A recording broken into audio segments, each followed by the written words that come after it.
তুমি আজকে মারা যাও, তোমার দাড়ি কাটা একদিন কম হবে। তুমি আজকে মারা যাও, তোমার বেপর্দা একদিন কম হবে, জেনা একদিন কম হবে। তুমি আজকে মারা যাও, সুদ কম পক্ষে তোমার পেটের মধ্যে কম ঢুকবে। তুমি আজকে মারা গেলে কম পক্ষে একদিন তোমার ঘুষের টাকা তোমার পেটের মধ্যে কম ঢুকবে। আর আগামীকাল বাঁচলে তোমার সুদের টাকা তোমার আমল নামায় সংযুক্ত হয়ে যাবে। তোমার গাঁজার গুনাহ তোমার আমল নামায় বাড়িয়া যাবে। তোমার মদের গুনাহ আমল নামায় বাড়িয়া যাবে।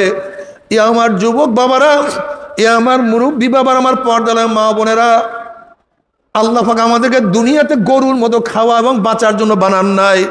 যেরকম গরু সারাদিন খায় আর বাঁচে, গোয়াল ঘর থেকে নামে, গোয়াল ঘরে ঢুকে সারাদিন চিন্তা, খাওয়া বাঁচা, খাওয়া বাঁচা, খাওয়া বাঁচা, খাওয়া বাঁচা। গরুর এই চিন্তা না আমাকে কে বানাইলো, কেন বানাইলো, আমি কি করতে আছি, আমার কি করা উচিত ছিল, এই চিন্তা গরুর মধ্যে নাই, শুয়ারের মধ্যে নাই, এই চিন্তা কুকুরের মধ্যে নাই, এই চিন্তা কোনো জানোয়ারের মধ্যে নাই। ঠিক মানুষের মধ্যে একদল মানুষ এরকম দুনিয়াতে আছে, ঘুম থেকে জাগার পরে রিক্সা, ঠেলা, চাকরি, নৌকারি, ব্যবসা বাণিজ্য, কৃষি, এরকম ঘুমায়া পড়ছে। আবার ভোরে উঠি একই কাজ শুরু করছে, আবার ঘুমায়া পড়ছে, আবার একই কাজ শুরু করছে। তার মধ্যে এই চিন্তা নাই কে আমাকে বানাইলো, কেন আমাকে বানাইলো, আমি কোথায় রওনা করছে, আমার বাপ চলিয়া গেছে, আমার দাদা নাই, আমার ভাইও দুনিয়ার থেকে বিদায় হয়ে গেছে, কত অল্প বয়সী মানুষ আমার থেকে বিদায় হয়ে গেছে, আমার সন্তান আমার থেকে বিদায় হয়ে গেছে। আমার কবরে কি উপায় হবে, আমার কিয়ামতের ময়দানে কি উপায় হবে, মিজানে কি উপায় হবে, আমার পুসরাত পাড়ি দিতে পারবো কি পারবো না, এই চিন্তা ওর মধ্যে নাই। সারাদিন খাওয়া বাসা, এরকম খাওয়া বাসা করতে করতে কার বয়স তো 30 হয়ে গেল। এরকম খাওয়া বাসার চিন্তা করতে করতে কেউ তো 40 অতিক্রম করিয়া ফেলাইছে। এরকম খাওয়া বাঁচার চিন্তা করতে করতে কাউ দাড়ি চুলগুলি পাকাইয়া সাদা বানাইয়া ফেলাইছে। না, নামাজের খবর নাই, রোজার চিন্তা নাই, তওবা করে নাই, আমার মাওলাকে মন ভরিয়া ডাকে নাই, আমার মাওলার সাথে কান্নাকাটিও করে নাই, আমার মাওলার সাথে মহাব্বত অর্জন করার জন্য সাধনাও করে নাই। যেরকম গরু জন্মের পর থেকে একই কাজ, খাওয়া বাঁচা, ঠিক আমাদের মধ্যে মানুষের মধ্যে একদল গরু সারাদিন খাওয়া বাঁচা। কিন্তু পার্থক্যটা কি, যদি গরু হইতাম কোনো টেনশন ছিল না, মাটির সাথে মিশিয়া যাইতাম, পানির সাথে গলিয়া যাইতাম, আগুনে পুড়িয়া যাইতাম। কিন্তু হইলাম মানুষ, যদি ইবাদত না করিয়া মাওলার কবরে যাই, উপায় তো হবে না। আলহামদুলিল্লাহ নাহমাদুহু ওয়া নাস্তাঈনুহু ওয়া নাস্তাগফিরুহু ওয়া নাউযু বিল্লাহি মিন শুরুরি আনফুসিনা মান ইয়াহদিল্লাহু ফালা মুদিল্লা লাহু ওয়া মান ইউদ্লিলহু ফালা হাদিয়া লাহু। ونشهد أن لا إله إلا الله وحده لا شريك له ونشهد أن محمدا عبده ورسوله أما بعد فأعوذ بالله من الشيطان الرجيم بسم الله الرحمن الرحيم يا أيها الذين آمنوا صلوا عليه وسلموا تسليما اللهم صل الشيطان الرجيم بسم الله الرحمن الرحيم والعصر إن الإنسان لفي خسر إلا الذين آمنوا وعملوا الصالحات وتواصوا بالحق وتواصوا بالصبر صدق الله مولانا العظيم وصدق رسول النبي الكريم। আল্লাহ পাকের বান্দা জনাব মুহাম্মদ রাসূলুল্লাহ সাল্লাল্লাহু আলাইহি ওয়াসাল্লামের উম্মতগণ, আল্লাহ পাক রব্বুল আলামিন আপনাকে আমাকে এই ফিতনা ফাসাদের জমানায় যখন তামাম দুনিয়ার থেকে ইসলাম মুসলমানকে মিটিয়ে দেওয়ার ষড়যন্ত্র চলতেছে, তামাম দুনিয়ার মধ্যে ইসলাম মুসলমান থাকবে কি থাকবে না এই প্রশ্নের সৃষ্টি হয়েছে। যে জমানায় মানুষ নেকের কাজ ছাড়তেছে, গুনার কাজ ধরতেছে, শুধু গুনার কাজ ধরেই না বরং গুনার কাজে প্রতিযোগিতা শুরু করছে, কে কার আগে জাহান্নামে যাবে। সবাই বলে নাউযু বিল্লাহ। যে জমানায় মানুষ নেকের কাজে আশ্চর্য হয়, গুনার কাজে স্বাভাবিক থাকে, যে জমানায় মুসলমান ইসলামকে পছন্দ করে না বরং নামধারী মুসলমান ইসলামের সবচেয়ে বড় দুশ্মন হয়ে গেছে, যে জমানায় শিরক বেদাতকে ইবাদত মনে করে, শিরক বেদাতকে ইবাদত মনে করে, কবর পূজা ব্যক্তি পূজা করে, শিরক করে, বেদাত দাবি করে আমি বড় আবেদ। যে জমানায় যা শিরক বেদাত না তাকে শিরক বেদাত মনে করে, কেউ শিরক বেদাতকে ইবাদত মনে করে, আবার কেউ যা শিরক বেদাত না তাকে শিরক বেদাত মনে করে। যেরকম লামুজাহাবিরা মাযহাব মানা, ইমাম মানা কে শিরক বলে, বেদাত বলে, অথচ ইমাম মানা মাযহাব মানা কি শিরক বেদাত? যা শিরক না বেদাত না তাকে শিরক বেদাত মনে করে। যে জমানায় আংশিক দিন পালন করেও পরিপূর্ণ দিন পালন করার ঢিকুর তুলে পালন করে, আংশিক দিন দাবি করে আমার চেয়ে বড় দিনদার আর কেউ নেই, সেই মুহূর্তে আল্লাহ পাক রব্বুল আলামিন আপনাকে আমাকে কোরআন ও হাদিসের মাজলিস, আলেম ওলামা মুমিন মুত্তাকিন জাকিরিন শাকিরিনদের গুরুত্বপূর্ণ এক দামি মাজলিসে আসার বসার বলার শোনার তৌফিক আল্লাহ পাক দান করছেন। শুকরিয়া তান সবাই বলে আলহামদুলিল্লাহ। দীর্ঘদিন পর্যন্ত বিভিন্ন কায়দায় আপনাদের দ্বারে দ্বারে কানে কানে মাহফিলের দাওয়াত পৌঁছাবার চেষ্টা করা হয়েছে। সেই মুহূর্তে আল্লাহ পাক রব্বুল আলামিন আপনাকে আমাকে কোরআন ও হাদিসের মাজলিস, আলেম ওলামা মুমিন মুত্তাকিন এই জাকিরিন শাকিরিনদের গুরুত্বপূর্ণ এক দামি মাজলিসে আসার বসার বলার শোনার তৌফিক আল্লাহ পাক দান করছেন। শুকরিয়া তান সবাই বলে আলহামদুলিল্লাহ। দীর্ঘদিন পর্যন্ত বিভিন্ন কায়দায় আপনাদের দ্বারে দ্বারে কানে কানে মাহফিলের দাওয়াত পৌঁছাবার চেষ্টা করা হয়েছে। অনেক লোকের অনেক সুযোগ সুবিধা থাকা সত্ত্বেও তারা মাহফিলে আসতে পারে নাই। আবার মাহফিলের মধ্যে খোঁজ করে দেখবেন কিছু আল্লাহ পাকের বান্দা বহু দূর দূরান্তর থেকে বহুত কষ্ট করে স্বীকার করে, দোকানের মধ্যে তালাবদ্ধ করে, ব্যবসার মধ্যে লাথি মেরে, দুনিয়ার সমস্ত ঝামেলাকে পদদলিত করে মাহফিলে হাজির হয়ে গেছে। আবার গিয়া দেখেন, এই যে দেখেন না তাকে কত মানুষ দোকানের মধ্যে, ব্যবসার মধ্যে। ওই ব্যক্তির এখানে আসতে বসতে পয়সাও লাগে না, খরচও হয় না, কষ্টও নেই। এত কাছে থাকা সত্ত্বেও ওই ব্যক্তি মাহফিলে বসতে পারে নাই। আর আপনি এত দূরের থেকে আসছেন কিভাবে? একদিনও চিন্তা করছেন? ওই ব্যক্তি এত কাছে, একেবারে কাছে, কিন্তু আসতে পারে না। আপনি এত দূরের থেকে আসছেন কিভাবে? নিশ্চয়ই আল্লাহ পাক রব্বুল আলামিন তৌফিক না দিলে আপনি এবং আমি কিন্তু আসতে পারতাম না।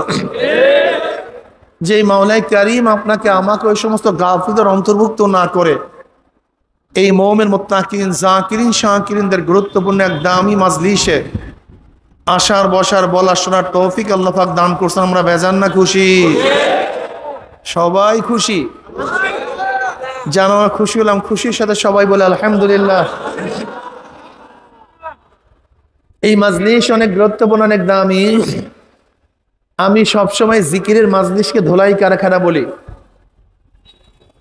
দুনিয়ার ধোলাই কারখানায় জামা কাপড় পরিষ্কার করা হয়, আর আখিরাতের ধোলাই কারখানায় গুনাহ পরিষ্কার করা হয়। বলবেন না সুবহানাল্লাহ? দুনিয়ার ধোলাই কারখানায় কি পরিষ্কার করা হয়? কাপড় পরিষ্কার করা হয়। দেখবেন লন্ড্রিতে আপনি কাপড় দিবেন, একেবারে ময়লা, কিন্তু কারখানাওয়ালা যখন ফেরত দেয় পরিষ্কার, ময়লার কোনো ছাপ নাই, চিহ্নও নেই। ঠিক এখানে যখন আসছিলাম আমল নামায় গুনার বহুত ময়লা ছিল, আল্লাহ পাক কবুল করলে বিদায় হয়ে যাব, গোটা গুনাহ পরিষ্কার হয়ে যাবে, সাফ হয়ে যাবে। বুখারীর মধ্যে দীর্ঘ এক রওয়ায়াত আছে, আল্লাহ পাক জিকিরের মাজলিসকে কেন্দ্র করে ফেরেশতাদের সাথে বিভিন্ন প্রশ্ন এবং জবাব দেওয়ার পর আল্লাহ পাক সিদ্ধান্ত দেন, উশহিদুকুম আন্নী কদ গফারতু লাহুম, ফেরেশতারা সাক্ষী থাক গোটা মাজলিসের বান্দাদের গুনাহ খাতা সব মাফ করে দিয়েছে। ইয়াকুলুল মালাকু মিনাল মালাইকাতি ফীহিম ফুলানুন লাইসা মিনহুম ইন্নামা জাআলি হাজাতান ইয়াকুলুল্লাহ আযজা ওয়া জাল্লা হুমুল যুলাসাউ লা ইয়াশকা জালিসুহুম, রাহুল বুখারী।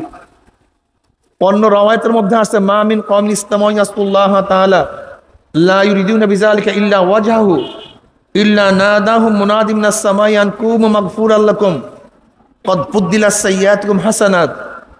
যখন কোনো সম্প্রদায় জিকিরের মাজলিসে বসিয়া যায়, জিকির শেষে যখন জাকিরের মাজলিস ছাড়তে থাকে, একদল আহ্বানকারী ফেরেশতারা আসমান থেকে ডাক দিয়ে বলে, জাকিরিন সুসংবাদ শোনো, আল্লাহ পাক তোমাদের গুনাহ খাতা মাফ করে দিয়েছে। শুধু মাফ করছে তাই নয়, তোমাদের সমস্ত গুনাহকে আল্লাহ পাক নেকের দ্বারা পরিবর্তন করে দিয়েছে। এই যে একবার সুবহানাল্লাহ পড়ছেন, পড়ার সাথে সাথে আমল নামায় 1000 নেকি লেখা হয়ে গেছে, 1000 গুনাহ ঝরে গেছে। নবী আলাইহিস সালাতু ওয়াস সালাম ফরমান, তোমাদের প্রত্যেকের জোড়ার, শরীরের জোড়ার সদকা দেওয়া উচিত। কি দেওয়া উচিত? বলে, ইয়া নবী আল্লাহ, এত সদকা পাবো কোথায়? বলে, সুবহানাল্লাহ সদকা, আলহামদুলিল্লাহ সদকা, আল্লাহু আকবার সদকা, লা ইলাহা ইল্লাল্লাহ সদকা, আমরু বিল মারুফ ওয়া নাহয়ি আনিল মুনকার সদকা। বাস সদকা দিতে থাকেন, জিকির করবেন, আপনার মর্যাদা আস্তে আস্তে উপরের দিকে উঠতে থাকবে, একেবারে উঁচে উঠে যাবে। জিকির করবেন না, কলবটা মইরা একেবারে সারখার হয়ে যাবে, কলবের মধ্যে আর কোনো কাজ হবে না। যেরকম বৃষ্টির পানি জমিনে না পড়লে দেখবেন এক সময় জমিন মরতে মরতে সমস্ত ঘাসগুলি মেরে ফেলে, একটা ঘাস আর জিন্দা থাকে না। আবার যখন বৃষ্টি পড়ে, আবার মরা জমিন জাতা হয়ে সেখান থেকে উদ্ভিদ ফলায়। ঠিক কলবের মধ্যেও জিকিরের বৃষ্টি না পড়লে, জিকিরের পানি না পড়লেও কলবটা কি হয়ে যায়? আরে ভাই, আমার বক্তব্য না, নবী আলাইহিস সালাতু ওয়াস সালাম ফরমান, মাসালুল্লাযী ইয়াসকু রাব্বাহু ওয়াল্লাযী লা ইয়াসকু রাব্বাহু মাসালুল হাইয়্যি ওয়াল মাইয়িত। বুখারীর মধ্যে রওয়ায়াত আছে, নবী আলাইহিস সালাতু ওয়াস সালাম ফরমান, যারা জিকির করে তারা জিন্দা, আর যারা জিকির করে না ওগুলো সব মৃত্যু, সব মুর্দা। এজন্য জিকির করা চাই। জিকির সবচেয়ে দামি, আর জিক্র আসলুদ্দিন উসুলউদ্দিন। জিকির হলো দ্বীনের ভিত্তি, দ্বীনের আসল। যাই হোক, আমি সূরা আসর তেলাওয়াত করছি, এর উপরে ব্যাপক আলোচনা করার সময় নাই, এলেমও নাই, দুইটারই অভাব, সময়েরও অভাব, এলেমেরও অভাব। সংক্ষিপ্ত কিছু সময় আলোচনা করব, খুব খেয়ালের সাথে। হামা তন ও মন, শরীর এবং মন একই জায়গায় রেখে কথাগুলি শুনতে হবে। গোটা দুনিয়া কিয়ামত হয়ে যাক, কিয়ামত হয়ে যাক, কোনো খেয়াল নাই, আমার খেয়াল বয়ানের দিকে, ঠিক আছে তো ইনশাআল্লাহ? হ্যাঁ না, আমার দিকে চক্ষু থাকবে, কলবের চক্ষু বাড়ির দিকে। আমার দিকে চর্মচক্ষু থাকবে, আর কলবের চক্ষু ব্যবসার দিকে থাকবে, কাজ হবে না। হামা তন ও মন, খুব খেয়ালের সাথে বয়ান শোনা চাই। সূরা আসর এক দামি সূরা। ইমাম শাফি রহমতুল্লাহ আলাইহি বলেন, যদি কেউ শুধু সূরা আসরের উপর গবেষণা করে তার জন্য যথেষ্ট হয়ে যায়। মৌলিকভাবে সূরা আসরের মধ্যে সব কিছুই বয়ান করা আছে। সাহাবীদের মধ্যে এরকম দুইজন সাহাবী ছিলেন যারা একে অপরকে সূরা আসর না শুনাইয়া একজনের থেকে আরেকজনের পৃথক হইতেন না। সূরা আসরের শুরুতে আল্লাহ পাক ওয়ায় কসম, ওয়ায় কসমিয়া, কসম করছেন, আয় কাসসামতুল আসরা, আমি আসরের কসম খেয়ে বলতেছি, সময়ের কসম খেয়ে বলতেছি। আল্লাহ পাক কোরআনে পাকের মধ্যে কসম শুরু করছেন ফালা ওয়া রাব্বিকা লা ইউমিনুনা হাত্তা ইউহাক্কিমুকা ফীমা শাজারা বাইনাহুম। এখান থেকে কোরআন প্রথম কসম শুরু করছে। এর আগে কোরআন কসম করিয়া কোনো কথা বলে নাই। আর কোরআনের কসম শেষ ওয়াল আসর। এর পরে কোরআন কসম কইরা আর কোনো নসিহাত করেন নাই। মাঝখানে কোরআন কসম করিয়া অনেক কথা বলছে, ওয়াদ-দুহা ওয়াল-লাইলি ইযা সাজা ওয়াত-তিনি ওয়াজ-যাইতুনি ওয়া-তুরি সিনিনা ওয়াল-লাইলি ইযা ইয়াগশা। এরকম বহুত কোরআন কসম করে কথা বলছে। কসম কেন করা হয়? কসম করার কারণটা কি? কথাকে সত্যায়ন করার জন্য, কথাকে মজবুত করার জন্য, কথাকে বিশ্বাস করাবার জন্য, ঠিক না? কথাকে কি করার জন্য? ভাই আমি কোথার কসম গায়ে কথা সত্য, কথাকে বিশ্বাস করার জন্য। আর একটা কথা মনে রাখতে হবে, ছোট বড়র কাছে কসম করে কিন্তু বড় ছোটর কাছে কসম। আসামি জজের কাছে কসম করে কিন্তু জজ আসামির কাছে কসম করে না। জজ আসামির কাছে কসম করে না, আসামি জজের কাছে কসম করে। ছাত্র উস্তাদের কাছে কসম করেন, উস্তাদ ছাত্রের কাছে কসম করে। ছাত্র উস্তাদের কাছে কসম করেন, উস্তাদ ছাত্রের কাছে কসম করে। কসম কেন করা হয়? আল্লাহ পাক ছোট না বড়? আল্লাহ পাক কসম করবেন কেন? আল্লাহ পাকের কথা সত্য না মিথ্যা? আল্লাহ পাক কসম করবেন কেন? আল্লাহ পাক তো নিজেই বলেন, আমান আসতাকু মিনাল্লাহি কিলা। আল্লাহর চেয়ে সত্যবাদী কি আছে? আল্লাহু আকবার আলা কুল্লি শাই। আল্লাহ সব দিক থেকে সবার চেয়ে বড়। আল্লাহ পাক কেন কসম করবেন? এ তো স্বাভাবিক নিয়ম। আর একটা নিয়ম হলো মুহাব্বত। যখন মুহাব্বত চলে আসে তখন স্বাভাবিক নিয়ম থাকে না। কথাটা বুঝাতে পারি নাই। যখন মুহাব্বত চলে আসে তখন স্বাভাবিক নিয়ম থাকে না। যেরকম বাচ্চাকে বাবা বলতেছে তুমি বাগানে যেও না, ওখানে বাঘ দেখছি, কিন্তু বাচ্চার মধ্যে আমের লোভ, সে বাবার কথা বিশ্বাস করতে চায় না। আমের লোভ পূর্বাল আকারে ধারণ করছে। তখন বাবা ছেলের মোহাব্বতে পড়িয়ে কসম করে, হে আমার সন্তান, আমি আল্লাহর কসম খেয়ে বলতেছি তুই বাগানে যাইস না, সেখানে বাঘ আছে।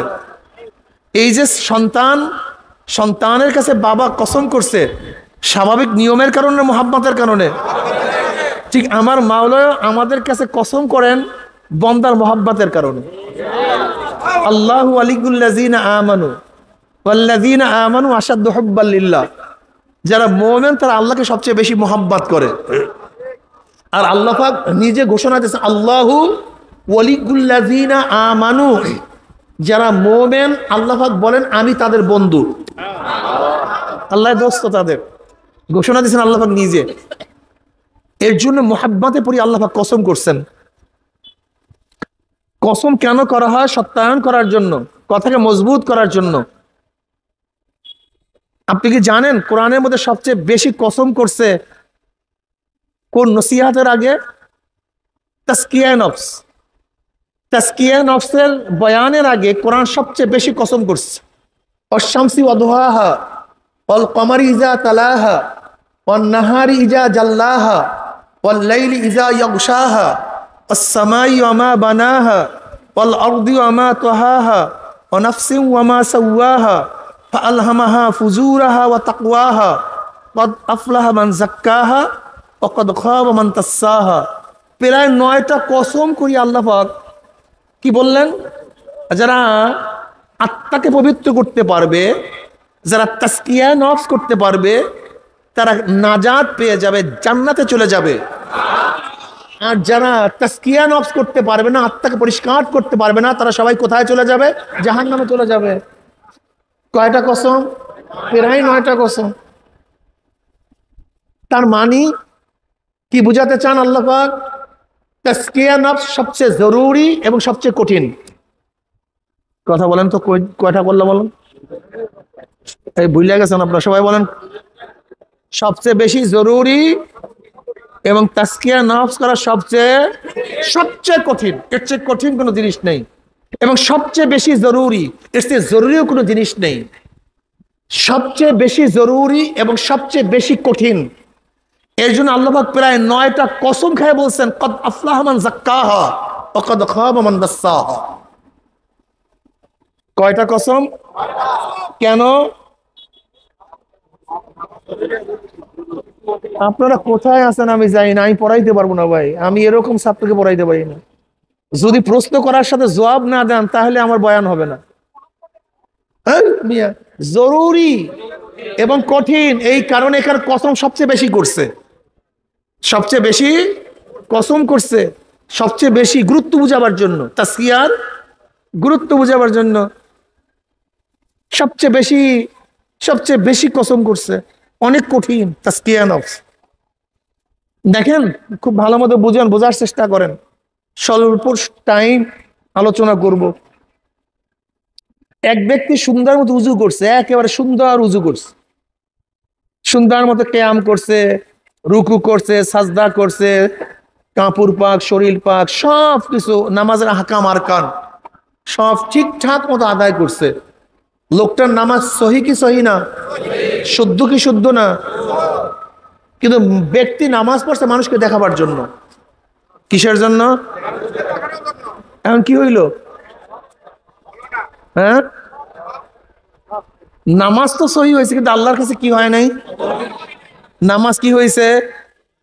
আল্লাহর কাছে কবুল। এখন আমাদের নামাজের অবস্থাকে একটু বলি। ইমাম সাহেব যখন রুমের মধ্যে নামাজ পড়ে, ইমাম সাহেব যখন রুমের মধ্যে নামাজ পড়ে আর যখন ইমামতির জায়গায় নামাজ পড়ে, দুই নামাজ কি এক হয়? তার মানে কি বুঝলেন? কারণটা কি? তা রুমের মধ্যে সামনে কে ছিল?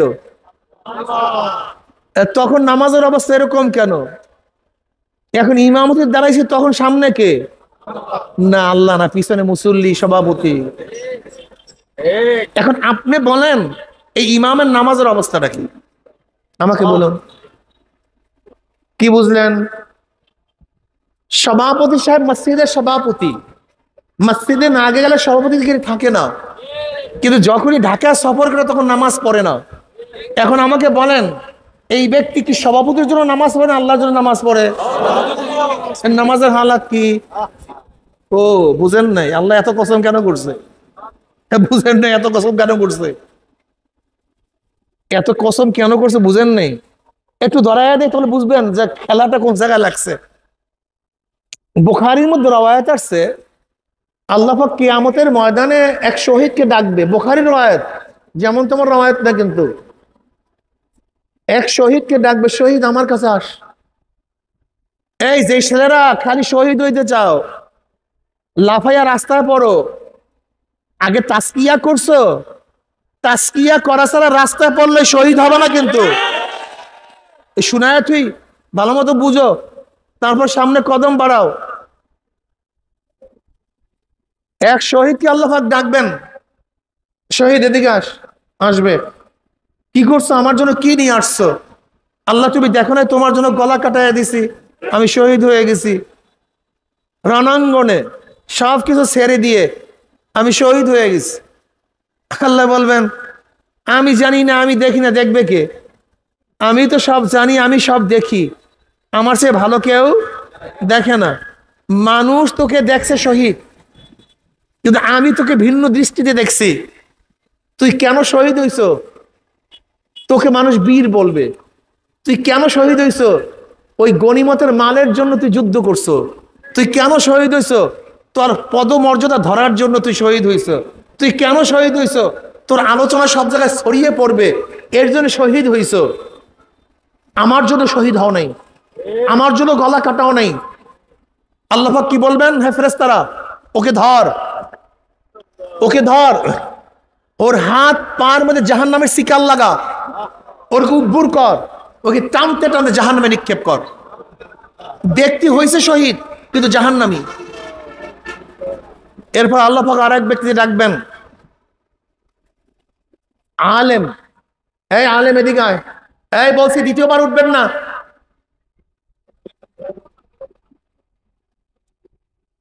এটা পুতির জায়গা না ভাই, সুরসারের বয়ান না। এখানে আপনাদের ফায়দাও নেই, এ মার্কেটও খাবে না এই বয়ান। তাও আপনারা ডিস্টার্ব করেন। আল্লাহুম্মা সাল্লি আলা মুহাম্মাদ। আল্লাহ পাক দ্বিতীয় ব্যক্তি আলেমকে ডাকবেন, আলেম এদিকে আসবে। কি করছো? আল্লাহ তুমি আমাকে এত জেহেন দান করছো, আমি দুনিয়ার এলেম অর্জন করলে আমি ডিসি হতে পারতাম, সচিব হতে পারতাম, এসপি হতে পারতাম, আইজি হতে পারতাম, প্রধান সেনাপতি হতে পারতাম, প্রধান বিচারপতি হতে পারতাম, বিসিএস ক্যাডার হতে পারতাম। এত জেহেন তুমি আমাকে দান করছো, কিন্তু সব কিছু বাদ দিছি। আমি দুনিয়ার এলেম, দুনিয়ার জ্ঞান অর্জন করি নাই, আমি এলমে দিন অর্জন করছি, কোরআন ও হাদিস শিখছি। আল্লাহ বলবেন আমি জানি কেন কোরআন ও হাদিস শিখছস। মানুষ তোকে সম্মান করবে, ইজ্জাত করবে, প্রশংসা করবে, দাওয়াত দিবে, তোকে মাথায় নিয়ে নাচবে, এই কারণে এলমি দিন অর্জন করছে। দুনিয়াতে সম্মান পেয়েছো, ইজ্জাত পেয়েছো, আমার কাছে কিছু না। এরপর আল্লাহ পাক বলবে একে ধর, এ ফেরেশতা মৌলবীকে ধর, ওর হাত পার মধ্যে জাহান্নামের শিকাল লাগা, উব্বুর কর, টানতে টানতে জাহান্নামে নিক্ষেপ কর। এরপর আল্লাহ পাক এক ব্যক্তিকে ডাকবেন, এক সখী দানশীল দানবীর, এদিকে আয়। কি করছো? এই খুব ভালো মতো শুনবেন। আল্লাহ তুমি পছন্দ করো এমন কোন খাত নাই যে খাতে আমি দান না করছি।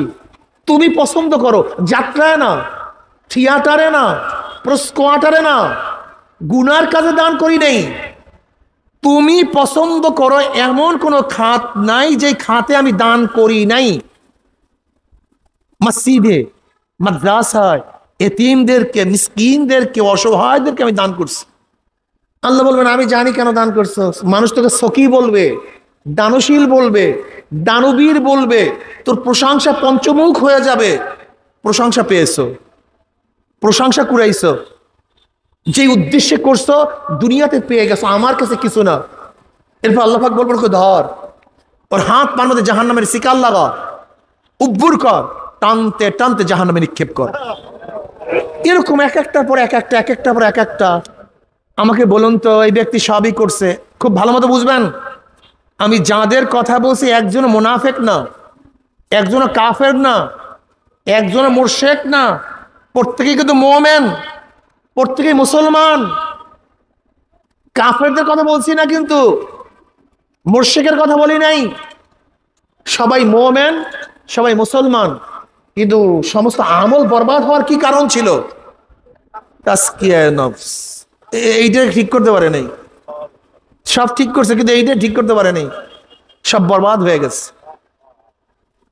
দেখেন আজকে আমরা নামাজ নিয়ে ঝগড়া করি। কি ঝগড়া করি? হাত কোথায় বাঁধবো, এখানে বাঁধবো না ওখানে বাঁধবো, বারবার হাত মারবো কি মারবো না, আমি কিরাত পড়বো কি পড়বো না। আমি যেইগুলি নিয়ে ঝগড়া করি এগুলি তো আমাদের ছোট বাচ্চারাও পারে, ছোট বাচ্চাও পারবে। এই ছোট বাচ্চাকে এখন দাঁড়া করা দেবে ইনশাআল্লাহ, কত সুন্দর কেরাত, কত সুন্দর সে নামাজ পড়তে পারবে। আমাদের মক্তবের ছোট বাচ্চারা সুন্দর মতো নামাজ পড়তে পারে কি পারে না? কেরাত পড়তে পারে কি পারে না? আমরা যেগুলি নিয়ে ঝগড়া করি এগুলো তো হিন্দুরাও পারে। আমরা জানি আর ঝগড়া করি তো খ্রিস্টানরাও পারে। আপনি কি দেখেন না ঢাকা ক্যান্টনমেন্টে একজন হিন্দু 30 বছর ইমামতি করছে? আপনি দেখেন নাই? কয়েক বছর, 1 বছর না 1.5 বছর আগে ধরা পড়ছে একজন খ্রিস্টান 14 বছর ইমামতি করছে। কত বছর? তার মানে খ্রিস্টান নামাজ জানে নাই, 14 বছর ইমামতি করলো কেমনে? ওই হিন্দু নামাজ জানে নাই, তাই ক্যান্টনমেন্টে 30 বছর ইমামতি করলো কিভাবে? আমরা যেগুলি নিয়ে ঝগড়া করি এ তো ছোট বাচ্চারাও জানে। এই ট্রেনিং তো খ্রিস্টানরাও নিতে পারে, এই ট্রেনিং তো ইয়াহুদিরাও নিতে পারে, এই ট্রেনিং তো নাস্তিকরাও করতে পারে। কিন্তু কিন্তু কিন্তু যেই নামাজ আন তা'বুদাল্লাহ কান্নাকা তারা ফাইন লাম তাকুন তারাহু ফাইন্নাহু ইয়ারাক, তুমি এমন ভাবে নামাজ পড়ো যেন মাওলাকে তুমি দেখতে আসো। আর এই হালাত পয়দা না হলে খেয়াল করো মাওলাই তোমাকে দেখতে আসছে। এই নামাজ এত সহজ না। এইটা খ্রিস্টানরা কেউ কিয়ামত পর্যন্ত পারবে না, এটা ইহুদিরা কিয়ামত পর্যন্ত পারবে না, এটা বাচ্চারা, নাস্তিকরা, এইটা তো সহজ না। আমাল ইহসান ইয়া রাসূলুল্লাহ, ইহসান কি জিনিস? নবী আলাইহিস সালাতু ওয়াস সালাম কি বললেন? আন তা'বুদাল্লাহ কাআন্নাকা তারা ফাইন লাম তাকুন তারাহু ফাইন্নাহু ইয়ারাক। তুমি এমন ভাবে ইবাদত করো গোয়াকে মনে হয় জানো তুমি আল্লাহকে দেখতে আসো। কাকে দেখতে আসো? আর যদি হালাত পয়দা হয় খেয়াল করো মাওলা তোমাকে দেখতে আসে। আজকে আমাদের নামাজের অবস্থা কি দেখেন তো, নামাজের মধ্যে দাঁড়িয়ে এরকম করি, কেউ এই, আবার কেউ এরকম করি, আবার কেউ মোবাইল দেখি, আবার কেউ দেখি, আর সম্পূর্ণ ভণ্ডামি। হাদিসের সাথে নামাজের কোনো মিলই নেই, কোনো মিল নেই। নামাজ এরকম করি, সেরকম করি, এরকম করি, সেরকম করি, মনে হয় না নামাজ না পড়তে দাঁড়াই নাই, আর শয়তানি করতে দাঁড়াইছি। দেখেন খুব ভালো মতো বুঝেন তো, আপনি জজ সাহেবের সামনে দাঁড়াইছেন, কার সামনে? এখন কতক্ষণ মোবাইল দেখেন, ঠিক আছে না? কথা বলেন না কেন? কত এরকম তাকান, এরকম করেন, ওরকম করেন, এরকম করেন না কেন? করেন না কেন? কে আছে? সামান্য একজন জজ, সামান্য একজন ম্যাজিস্ট্রেট, তোমার মতো মানুষ, তোমার মতো একজন মানুষ ম্যাজিস্ট্রেট, একজন জজ সাহেবের সামনে তুমি এরকম করো জোরে, অবনত মস্তিষ্কে, চেহারার মধ্যে মলিনতা, ভয় সাপ তোমার চেহারার মধ্যে, নড়াচড়া করো না। যদি জজ সাহেব মনে করে যে আমি বেয়াদব, জামিন ক্যান্সেল। হ্যাঁ, আশ্চর্য বিষয়, আশ্চর্য বিষয়। জজ সাহেব সামনে থাকার কারণে তুমি একেবারে চুপচাপ ধীরে স্থির দাঁড়ায় গেছো।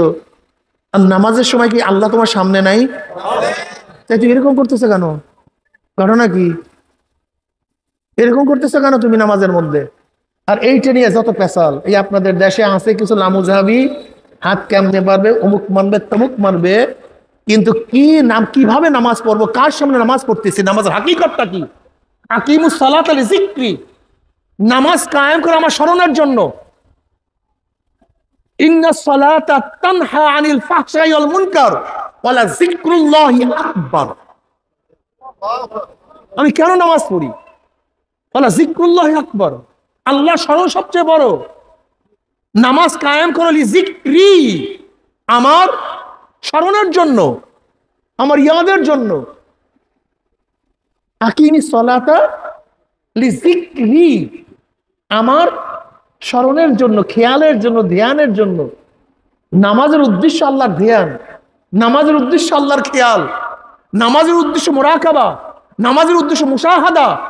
এই আলোচনা কোথাও নাই, খালি হাত কেমনে মারবেন না মারবেন বাস, এই এর পিছনে লাগাই দিছি। কিন্তু রূহ নাই নামাজের মধ্যে, এই খবর আমাদের মধ্যে নেই। ওই যারা বয়ান করে ওদের নামাজের হালাত কি আমাকে বলেন তো? যারা আপনাদেরকে লাগাইয়া দিছে এর পিছনে, ওদের নামাজের অবস্থাকে খেয়াল করেন তো, আমাকে বলুন। নামাজের মধ্যে আমরা কি করি? যদি কোনো লামুজাহাবি ভাইরা থাকে, বাস কখন আমিন বলবো ওই খেয়াল, ওই সময় যে আমরা আসি একদল, বাস কখন জোরে আমিন বলবো খেয়াল ওই দিকে, কখন ঠ্যাং ছেড়াইয়া একেবারে একজনের সাথে বিলাইয়া দেবো খেয়াল ওই দিকে। কি নামাজ? এসব ফাইজলামি। আমরা নামাজ নামিও কায়া আদায় করি, কিন্তু নামাজের রুহু কেউ আদায় করি না। এটা কায়া, নামাজ নামি একটা কায়া আদায় করি, কিন্তু মূল হাকিকতের নামাজ আমরা অনেকেই আদায় করি না। এই তাসকিয়া ছাড়া কিছুই হবে না। আমি যে বয়ান করতেছি, কেন করতেছি, কি কারণে করতেছি, কেউ দুনিয়ার জানে না, কেউ না, একমাত্র জানে কে?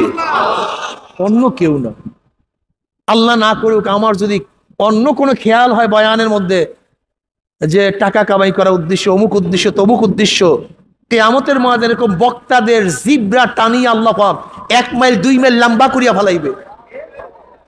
জিব্রা ফুলিয়া পুষ পড়তে থাকবে, তরিকা আম, গোটা কিয়ামতের মানুষ সেই জিব্রার উপর থেকে হাঁটতে থাকবে, ফুলিয়া ফুলিয়া পুষ পড়বে, পোকা লাগবে জিব্রার মধ্যে। কি বুঝলেন? তাসকিয়া নফস সবচেয়ে দামি, অনেক কঠিন। তাসকিয়া নফসটা কি? যা কিছু সব আমার মাওলার জন্য। ইন্না সালাতি ওয়া নুসুকি ওয়া মাহইয়াই ওয়া মামাতি লিল্লাহি রাব্বিল আলামিন। কার জন্য? ইন্না সালাতি ওয়া নুসুকি। ইবাদত দুই ধরনের হয়, জানি ইবাদত, মালি ইবাদত। কি ইবাদত ভাই? জানি ইবাদত, মালি ইবাদত। জান এবং মাল। নামাজ রোজা শুধু জান, যাকাত শুধু মাল, হজ জান এবং মাল। ইন্না সলাতি আমার জানি ইবাদত, অনুসুকি আমার কুরবানি, আমার মালি ইবাদত। কার জন্য? লিল্লাহি রাব্বিল আলামিন। ইন্না সলাতি ওয়া নুসুকি ওয়া মাহইয়া ওয়া মামাতি, আমার জিন্দা থাকা, আমার মৃত্যুবরণ করা, আমি জিন্দা থাকবো এর জন্য নয় আগামীকাল আর একটা বাড়ি কিনবো, আর আগামীকাল একটু জমি রেজিস্ট্রি করব, আগামীকাল চেয়ারম্যান থেকে আমি এমপি হব, এর জন্য আমি বাঁচতে চাই না। আমি কেন বাঁচতে চাই? আগামীকাল যেন আমার আমল নামায় সেজদা একটা বেশি হয়ে যায়। কারণটা কি? এটা আমি চাই কেন? নবী আলাইহিস সালাতু ওয়াস সালাম ফরমান, ওই হায়াত সর্বশ্রেষ্ঠ হায়াত, যে হায়াত লম্বা হবে নেকিও বেশি হবে। ওই হায়াত সবচেয়ে নিকৃষ্ট হায়াত, যে হায়াত লম্বা হবে গুনাহও বেশি হবে। এই গাদা, তুমি আগামীকাল বাঁচবা কেন? তুমি আজকে মারা যাও। বলে কেন হুজুর? আজকে মারা গেলে কালকের 5 ওয়াক্ত নামাজ কাজার গুনাহ আমল নামায় কম হবে। তুমি এই বছরই মারা যাও। কেন হুজুর? আগামী বছর বাঁচিয়া থাকলে 1 বছরের রোজা তোমার আমল নামায় কাজা বেশি উঠবে। তুমি আজকে মারা যাও, কমপক্ষে 1 বোতল মদ তোমার আমল নামায় কম লেখা হবে, কমপক্ষে 1 কলকি গাঁজা তোমার আমল নামায় কম লেখা হবে, কমপক্ষে একটা মিথ্যা কম লেখা হবে। তুমি আজকে মারা যাও, তোমার দাড়ি কাটা একদিন কম হবে। তুমি আজকে মারা যাও, তোমার বেপর্দা একদিন কম হবে, জেনা একদিন কম হবে। তুমি আজকে মারা যাও, সুদ কমপক্ষে তোমার পেটের মধ্যে কম ঢুকবে। তুমি আজকে মারা গেলে কমপক্ষে একদিন তোমার ঘুষের টাকা তোমার পেটের মধ্যে কম ঢুকবে। আর আগামীকাল বাঁচলে তোমার সুদের টাকা তোমার আমল নামায় সংযুক্ত হয়ে যাবে, তোমার গাঁজার গুনাহ তোমার আমল নামায় বাড়িয়া যাবে, তোমার মদের গুনাহ আমল নামায় বাড়িয়া যাবে।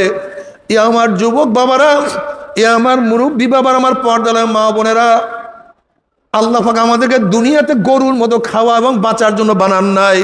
যেরকম গরু সারাদিন খায় আর বাঁচে, গোয়াল ঘর থেকে নামে, গোয়াল ঘরে ঢুকে সারাদিন চিন্তা, খাওয়া বাঁচা, খাওয়া বাঁচা, খাওয়া বাঁচা, খাওয়া বাঁচা। গরুর এই চিন্তা না আমাকে কে বানাইলো, কেন বানাইলো, আমি কি করতে আছি, আমার কি করা উচিত ছিল, এই চিন্তা গরুর মধ্যে নাই, শুয়ারের মধ্যে নাই, এই চিন্তা কুকুরের মধ্যে নাই, এই চিন্তা কোনো জানোয়ারের মধ্যে নাই। ঠিক মানুষের মধ্যে একদল মানুষ এরকম দুনিয়াতে আছে, ঘুম থেকে জাগার পরে রিক্সা, ঠেলা, চাকরি, নৌকারি, ব্যবসা বাণিজ্য, কৃষি, এরকম ঘুমায়া পড়ছে। আবার ভোরে উঠি একই কাজ শুরু করছে, আবার ঘুমায়া পড়ছে, আবার একই কাজ শুরু করছে। তার মধ্যে এই চিন্তা নাই কে আমাকে বানাইলো, কেন আমাকে বানাইলো, আমি কোথায় রওনা করছে, আমার বাপ চলিয়া গেছে, আমার দাদা নাই, আমার ভাইও দুনিয়ার থেকে বিদায় হয়ে গেছে, কত অল্প বয়সী মানুষ আমার থেকে বিদায় হয়ে গেছে, আমার সন্তান আমার থেকে বিদায় হয়ে গেছে। আমার কবরে কি উপায় হবে, আমার কিয়ামতের ময়দানে কি উপায় হবে, মিজানে কি উপায় হবে, আমার পুসরাত পাড়ি দিতে পারবো কি পারবো না, এই চিন্তা ওর মধ্যে নাই।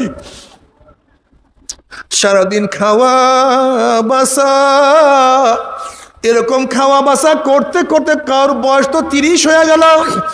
এরকম খাওয়া বাসার চিন্তা করতে করতে কেউ তো 40 অতিক্রম করিয়া ফেলাইছে।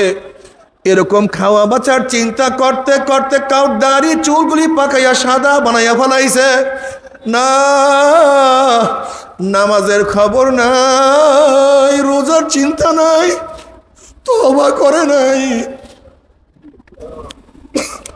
আমার মাওলাকে মন ভরিয়া ডাকে নাই, আমার মাওলার সাথে কান্নাকাটিও করে নাই, আমার মাওলার সাথে মহাব্বত অর্জন করার জন্য সাধনাও করে নাই। যেরকম গরু জন্মের পর থেকে একই কাজ, খাওয়া বাঁচা, ঠিক আমাদের মধ্যে মানুষের মধ্যে একদল গরু সারাদিন খাওয়া বাঁচা। কিন্তু পার্থক্যটা কি? যদি গরু হইতাম কোনো টেনশন ছিল না, মাটির সাথে মিশিয়া যাইতাম, পানির সাথে গলিয়া যাইতাম, আগুনে পুড়িয়া যাইতাম, কিন্তু হইলাম মানুষ। যদি ইবাদত না করিয়া মাওলার কবরে যাই, উপায় তো হবে না।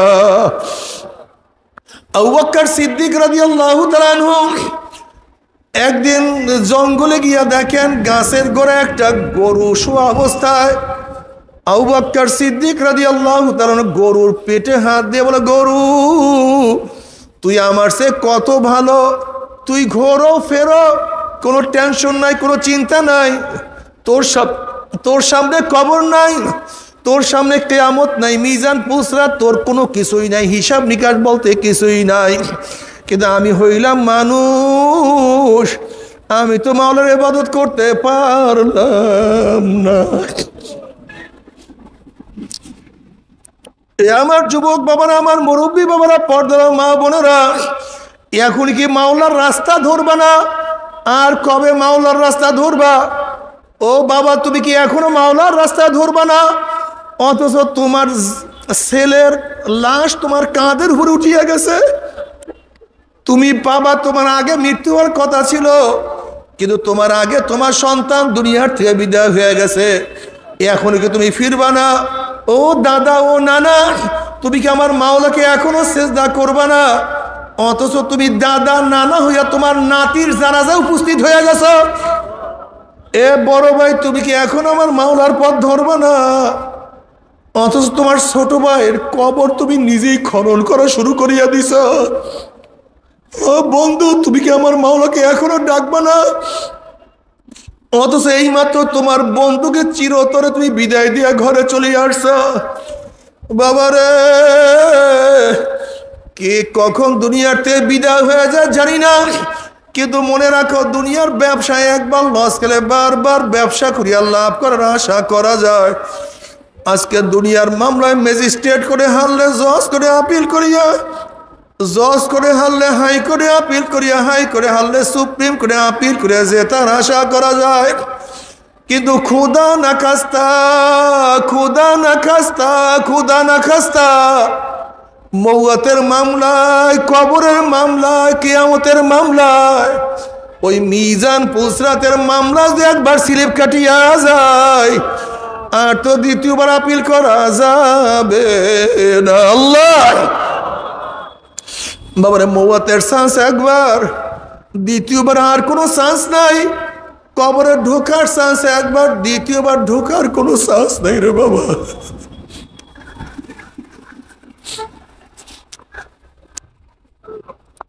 বাবারে, কবরে যাওয়ার পরে জনাব মুহাম্মদ রাসূলুল্লাহ সাল্লাল্লাহু আলাইহি ওয়াসাল্লামের রওজার সাথে সুরাক হয়ে যাবে, রাস্তা হয়ে যাবে। ফেরেশতারা প্রশ্নের মান হাজার রজুল, চেন ওই ব্যক্তিকে। হাজারো যুবকরা দেখবেন নবীর মাথার সাথে তার মাথার মিল, নবীর চেহারার সাথে তার চেহারার মিল, নবীর পোশাকের সাথে তার পোশাকের মিল, নবীর নীতি আদর্শের সাথে তার নীতি আদর্শের মিল, নবীর দলের সাথে তার দলের মিল, নবীর সাথে তার নেতার মিল। অমনি বলবে যে আমার নবী জনাবে মুহাম্মদ রাসূলুল্লাহ সাল্লাল্লাহু আলাইহি ওয়াসাল্লাম। অমনি আমার মাওলা ডাক দেবে, সাদাকা আব্দি, আমার বন্দা সত্য কথা বলছে। আফরিসুল ফরাশা মিনাল জান্নাহ ওয়া আলবিসু মিনাল জান্নাহ। এ ফেরেশতা আমার বন্দা বান্দির গায়ের মধ্যে জান্নাতের পোশাক লাগাইয়া দে, জান্নাতের বিছানা বিছায়া দে, জান্নাতের নাজ দিয়ে মধ্যে তাদের গোটা কবরটাকে ভরিয়া দে। আল্লাহ তুমি কবুল করিয়া নাও। কিন্তু যখনই বলবো মান হাজার রজুল, চেন ওই ব্যক্তিকে, নাফরমান দেখবেন নবীর মাথার সাথে নাফরমানের মাথার মিল নাই, নবীর চেহারার সাথে নাফরমানের চেহারার কোনো মিল নাই, নবীর নীতি আদর্শের সাথে নাফরমানের নীতি আদর্শের মিল নাই, নবীর সাথে দলের কোনো মিল নাই, নবীর সাথে নেতার কোনো মিল নাই।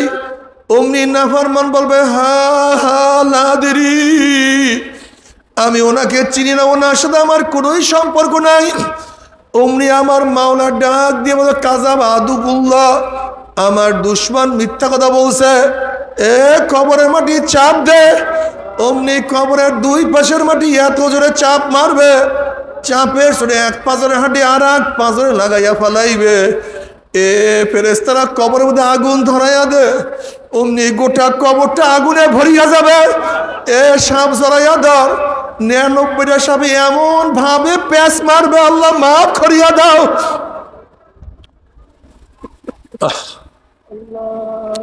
আল্লাহ তুমি আমাদের সবাইকে ক্ষমা করিয়া দাও, সবাইকে মাফ করিয়া দাও। আযাবুল কবরে হাক্কুন, কবরে আযাব সত্য, কোনো সন্দেহ নাই। নবী আলাইহিস সালাতু ওয়াস সালাম উটের পিঠে সফররত অবস্থায় ছিলেন। কোন এক জায়গায় উট যাওয়ার সাথে সাথে উট খন খন খন খন করে ডাকা শুরু করছে। নবী আলাইহিস সালাতু ওয়াস সালাম উট এরকম কেন করতে, সাহাবারা প্রশ্ন করছে। নবী বললেন, আর তো কিছু না, উট তো কবরে আযাব দেখিয়া পালাইছে। বাবারে কত কবরে আগুন দেখা যায়, কত কবরে ধোঁয়া দেখা যায়, আবার কত কবরে 1 বছর, 100 বছর, 1000 বছর পরে কাপনের কাপন সহ লাশ তাজা পাওয়া যায়। এরপরও তোমার কি কিছু বুঝে আসবে না? এরপরও কি মাওলার পথ ধরবা না? আল্লাহ আল্লাহ তুমি আমাদের সবাইকে তোমার ওলি হিসেবে কবুল করিয়া নাও। এরপর আল্লাহ পাক কিয়ামতের ময়দান কায়েম করবে। কিয়ামতের ময়দানে এত মারাত্মক জায়গা, এত কঠিন জায়গা। বাবারে আজকে গরমের দিনে সূর্যের গরম সহ্য করতে পারি না, অথচ সূর্য আমাদের থেকে 9 কোটি 30 লক্ষ মাইল দূরে। এই 9 কোটি 30 লক্ষ মাইল দূরে সূর্যের গরম বর্তমানে বাংলাদেশ ছায়াগেরা ঠান্ডা বাংলাদেশের মধ্যে পিস পুড়িয়া যায়, গলিয়া যায়, মানুষ মারা যায়। কয়েকদিন আগে ডিউটিরত অবস্থায় একজন ট্রাফিক সূর্যের গরমে মারা গেছে। 9 কোটি 30 লক্ষ মাইল দূরে সূর্যের গরমে ছায়া ঘেরা দুনিয়ার ঠান্ডা দুনিয়ার পানি যদি গরম হইয়া যাইতে পারে, রাস্তার পিচ গলিয়া যাইতে পারে, মানুষ মারা যাইতে পারে, কিয়ামতের ময়দানে আল্লাহ পাক রব্বুল আলামিন এত উঁচা সূর্যটাকে 1 হাত বা 100 হাত বা এই তাঁবুর নিকটে যদি আল্লাহ পাক সূর্যটাকে নিয়ে আসে, আল্লাহ তুমি মাফ করিয়া দাও। সূর্যের গরমে কিয়ামতের ময়দান পুরিয়া তামা হইয়া যাবে, লাল চামড়ার মতো হন হন হন হন করতে থাকবে, মানুষ দাঁড়াইতে পারবে না, মানুষ শুধু লাফাইতে থাকবে। আল্লাহ তুমি আমাদের সবাইকে আরো সে নিচে জায়গা করিয়া দিও, সবাইকে আরো সে নিচে জায়গা করিয়া দিও। এই অবস্থা দেখি এত মারাত্মক অবস্থা হবে। ওয়াকুল ইব্রাহিম খলিলুল্লাহ নাফসি নাফসি, মুসা কালিমুল্লাহ নাফসি নাফসি, ঈসা রুহুল্লাহ নাফসি নাফসি। সমস্ত নবীরা বলবে মাওলা আমাকে বাঁচাও, আমাকে বাঁচাও। কারোর কোনো হুঁশ থাকবে না। নবী আলাইহিস সালাতু ওয়াস সালাম হাউজে কাউসারের কিনারা গিয়ে বলবে, আয় আমার উম্মতেরা, আমি তোদেরকে 1 পেয়ালা হাউজে কাউসারে পানি পান করাইয়া দেবো, 50,000 বছরের মধ্যে আর কোনোদিন পানির পাশা লাগবে না। আল্লাহ তোমার নবীর হাতে 1 পেয়ালা হাউজে কাউসারের ব্যবস্থা করিয়া দিও। সমস্ত উম্মাদ দৌড় দিবে, গেটের মধ্যে একদল উম্মাদদেরকে ফেরেশতারা আটকাইয়া ফেলাইবে। ওই সমস্ত লোক বলবে, ইয়া নবী আল্লাহ, ইয়া রাসূলুল্লাহ, আমাদেরকে ডাকছেন কিন্তু ফেরেশতারা আমাদেরকে আসতে দেয় না। নবী আলাইহিস সালাতু ওয়াস সালাম বলবেন, ফেরেশতারা ছাড়িয়া দাও, আমার উম্মতদেরকে আমি 1 পেয়ালা হাউজে কাউসারের পানি পান করাইয়া দেবো, 50,000 বছরের মধ্যে পানির পিপাসা লাগবে না। তখন ফেরেশতারা বলবে, ইয়া নবী আল্লাহ, ইয়া রাসূলুল্লাহ, আপনি তো জানেন না, আপনি দুনিয়ার থেকে বিদায় হওয়ার পরে নাফার মতো নামাজ পড়তো না, রোজা রাখতো না, দাড়ি কাটতো, বেপর্দা জেনার মধ্যে লিপ্ত থাকতো, আপনার দিনকে পরিবর্তন করিয়া ফেলাইছে, আপনাকে নেতা হিসেবে মানতো না, বরং আপনার সুন্নাত অনুযায়ী যারা চলতো তাদেরকে কত টিটকারি ফাজলামি করত। এই কথা শোনার সাথে সাথে আমার নবীর কলিজার দাগ লাগিয়া যাবে। অমনি আমার নবী বলবে, সোকান সোকান সোকান, দূর হ দূর হ দূর হ,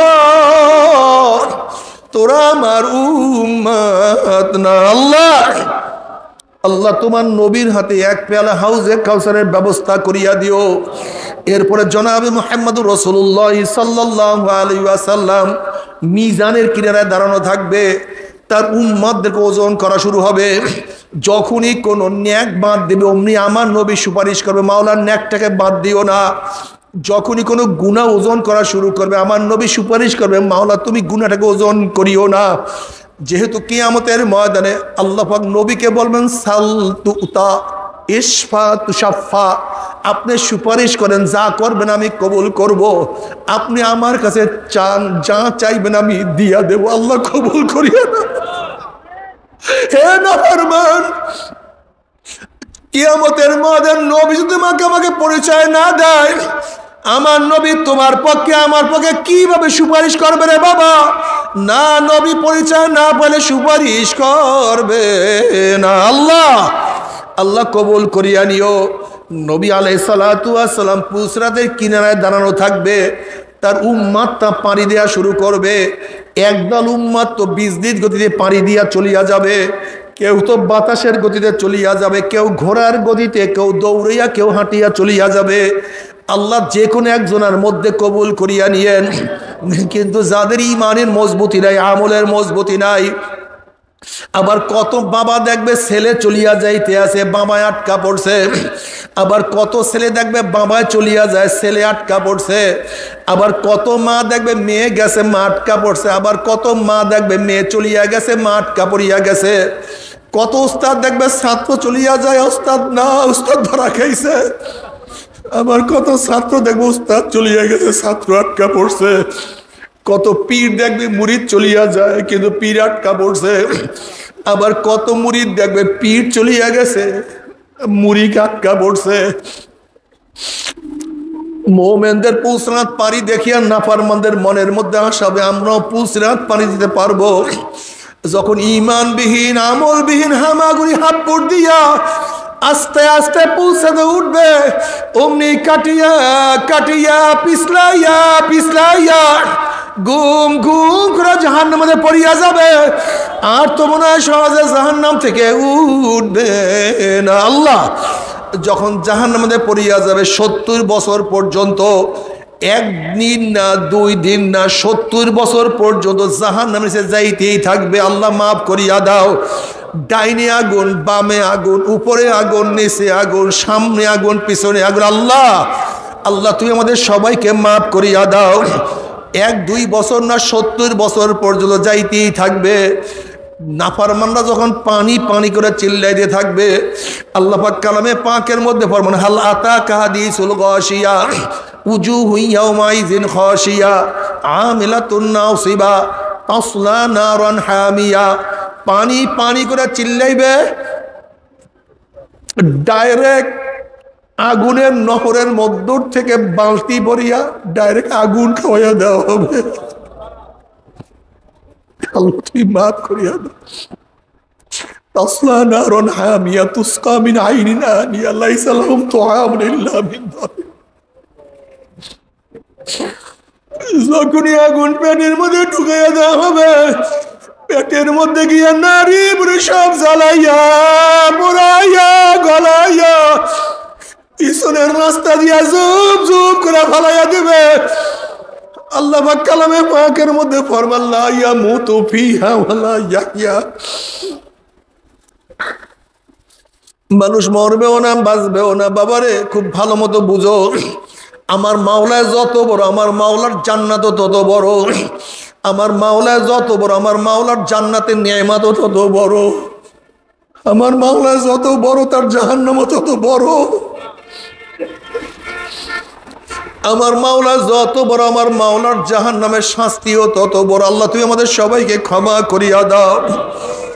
ও আমার যুবক বাবারা, ও আমার মুরব্বী বাবারা, কি নিয়ে রওনা করছো? কোথায় রওনা করছো? সারাদিন দুনিয়া দুনিয়া দুনিয়া করতে করতে জীবনটাকে ধ্বংস করিয়া ফেলাইছো। মাওলার ইবাদত না। ও মুসলমান, আজকে মুসলমানের চেহারার দিকে তাকানো যায় না, মুসলমানের কাজের দিকে তাকানো যায় না। হাজারো মুসলমান নামাজ পড়ে না, রোজা রাখে না, গাঁজা সেবন করে, বেপরদা, মারেফতের নামে শিরক বিদআতের মধ্যে লিপ্ত হয়ে গেছে। হাজারো মুসলমান পীর পূজা করে কিন্তু আমার মাওলাকে সিজদা করে না।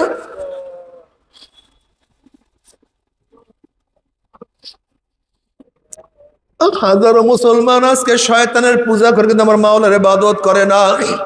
তবে মুমিন মুসলমান বলতে সবাই মনে চায় গুনার থেকে ফিরিয়া না কামল করিয়া মাওলার জান্নাতে কিন্তু সবাইরই যাইতে মনে চায়। গুনাহ নিয়া মাওলার জাহান্নামে কাউরি কিন্তু যাইতে মনে চায় না। কিন্তু কেনই বা আমরা নেক আমল করতে পারি না, কেনই বা গুনার কাম ছাড়তে পারি না? এর মূল কারণ হলো আপনার এবং আমার পিছনে নফস এবং শয়তান লাগিয়া রইছে। এই নফস এবং শয়তান থেকে ফেরার জন্য যে কোনো একজন হক্কানি আল্লাহর ওলির হাতে হাত দিতে হবে রে বাবা। খবরদার, বর্তমান জমানায় পীর মুরিদের মধ্যে ভেজাল, ব্যবসা, দলাদলি, হিংসা, হাসাদে পরিণত হয়ে গেছে। সমস্ত আল্লাহর ওলির একমত যেই পীরের 5 জন মুরিদের মধ্যে কমপক্ষে 3 জনকে দেখবা আলহামদুলিল্লাহ সুন্নাত মাহফিক আমল আকলাক মজবুত হয়ে যাইতে আছে, গুনার কাম ছাড়তে আছে, নেকের আমল ধরতে আছে, কলব নরম হইয়া চোখে পানি আসতে আছে। বৃক্ষতর নাম কি, ফলে পরিচয়। আমি চরমোনাই বুঝি না, চরমোনার দাওয়াত প্রশংসা প্রচার প্রসার করার জন্য আসিনি রে বাবা। চরমোনাই যাওয়ার তোমার কোনো দরকার নাই, কোনো দরকার নাই, কোনো দরকার নাই। তুমি যার কাছে গিয়া পারো গুনার কাম সারো, নেকের আমল ধরো, কলব নরম করিয়া চোখে পানি নিয়া মাওলার কবরে যাইও।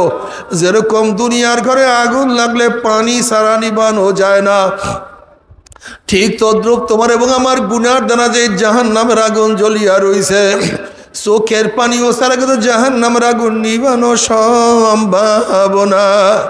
কাজী বাবা আমার জন্য দোয়া চাই, আমিও দোয়া করি, সবাই সবার জন্য প্রাণ খুলিয়া দোয়া করো যেন কিয়ামতের ময়দানে গলাগলি বাঁধিয়া মাওলা একসাথে জান্নাতে যাওয়ার তৌফিক দিয়া দেয়।